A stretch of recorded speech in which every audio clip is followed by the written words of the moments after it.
Wabarakatuh. Perkenalkan, nama saya Mafira Basalama. Di sini saya akan menjelaskan tentang pengaturan ekspresi gen. Nah, yang pertama ada mekanisme regulasi ekspresi gen. Nah, di dalam setiap sel tubuh kita memiliki DNA yang sama, namun di setiap sel memiliki fungsi yang unik. Ini dikarenakan regulasi ekspresi gen, reduksi mengontrol gen mana yang aktif, sehingga proses ini kompleks dan dinamis. Nah, adapun stabilitas sel itu untuk memastikan sel berfungsi dengan benar. Kemudian ada adaptasi lingkungan itu untuk memungkinkan sel merespon pertumbuhan, dan pengembangan organisme itu untuk mengarahkan pertumbuhan dan diferensiasi. Kemudian ada dasar-dasar dari ekspresi gen dari DNA ke protein. Nah, ekspresi gen ini adalah aliran informasi genetik, di mana dari DNA kemudian disalin menjadi RNA. Terakhir, RNA diterjemahkan menjadi protein.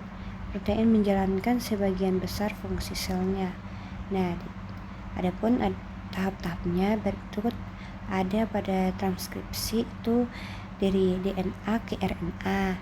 Kemudian ada tahap translasi itu dari RNA ke protein dan fungsinya.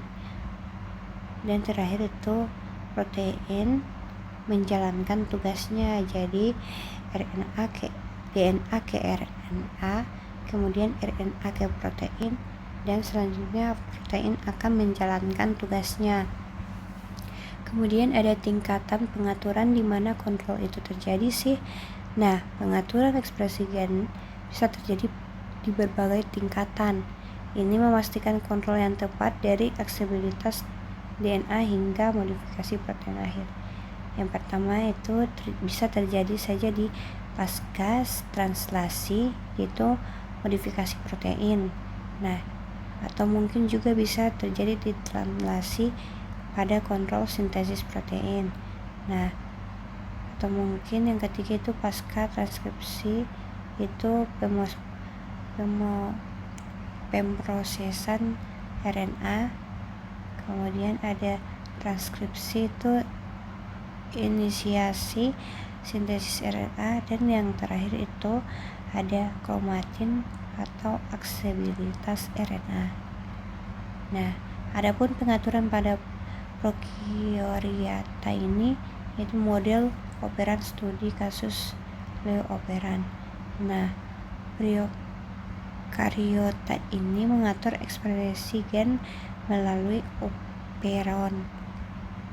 Blok operon adalah contoh klasik. Ini mengontrol metabolisme laktosa. Regulasi ini efisien dan cepat. Laktosa menginduksi ekspresi gen. Seperti tanpanya adanya laktosa itu respon mengikat operator, kemudian transkripsi terhambat, lalu enzim tidak diproduksi dan energi sel terjaga. Nah, sedangkan dengan laktosa mengikat responsor, kemudian responsor dilepaskan dari operator. Nah, dari operator itu terjadilah transkripsi, kemudian enzim metabolisme laktosa diproduksi. Nah, adapun pengaturan eukariota yaitu peran struktur kromatin, yaitu pada eukariota DNA terbungkus dalam kromatin. Kromatin dapat padat atau longgar. Kepadatan kromatin mempengaruhi aksesibilitas gen. Yang pertama itu ada RNA teridia atau gen aktif. Ekspresi gen itu dapat diatur. Modifikasi histon itu untuk mengubah aksesibilitasnya, dan yang terakhir remodel kromatin itu untuk membuka atau menutup. Kemudian ada pengaturan pada eukariota pada kontrol transkripsi dan faktornya. Nah, transkripsi pada eukariota ini sangat kompleks. Banyak faktor transkripsi terlibat, mereka berinteraksi dengan DNA.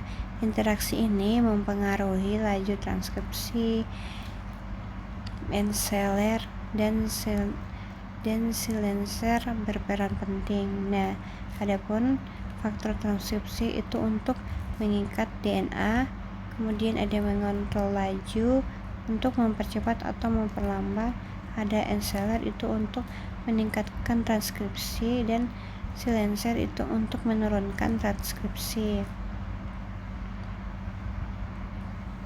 Kemudian ada pengaturan pasca transkripsi dan pasca translasi. Nah, pengaturan tidak berhenti setelah transkripsi. RNA dapat disunting. Protein dapat dimodifikasikan ini untuk memastikan protein berfungsi optimal, dan spelling alternatif diciptakan variasi protein. Nah, spelling RNA ini untuk RNA diproses, terus intron ini dibuang, dan kemudian ekson ini digabungkan. Kemudian ada modifikasi protein itu ada formulasi, ada glikosilasi, dan memengaruhi fungsi.